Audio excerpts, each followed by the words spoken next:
Welcome back to our daily news update, bringing you the latest headlines from around the world. Now let's begin. California police solve 31-year cold case with DNA found under victim's fingernails.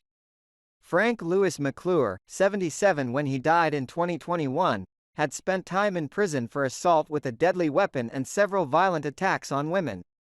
Police in Northern California solved a 31-year-old case this week after DNA found under a murder victim's fingernails matched the profile of a criminal in the combined DNA index system database.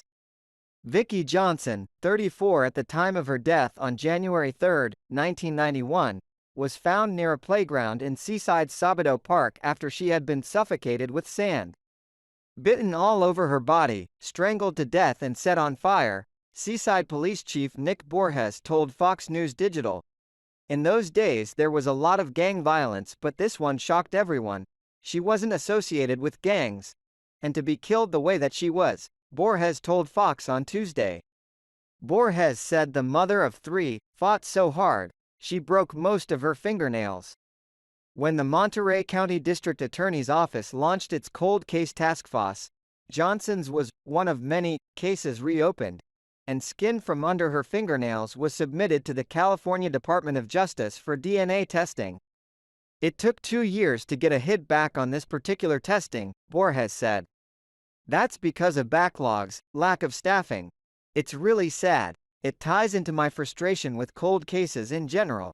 That DNA matched an ex-convict logged into the Cody's national database, Seaside resident Frank Lewis McClure, who died in 2021 at the age of 77. Police say they do not know McClure's motive or whether he and Johnson knew each other. Borges told Fox News Digital that McClure had been convicted of several violent crimes, including assault with a deadly weapon and domestic violence against women. He could not provide specifics surrounding the arrests at press time. He has been to prison for assaults with deadly weapons and domestic violence against women, but nothing that rose to the level that would alarm or alert us that this guy would be engaged with murder, Borges said.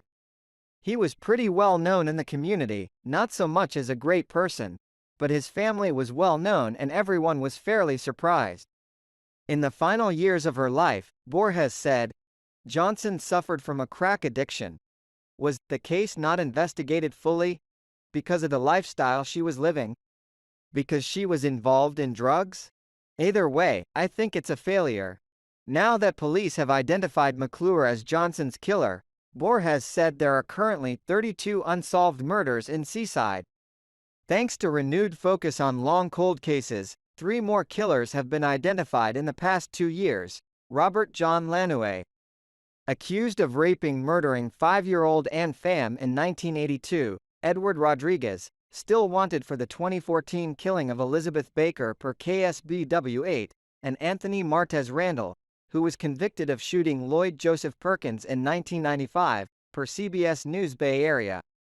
Since 19-year veteran Borges was appointed as Seaside's police chief last August, he has enacted a new policy.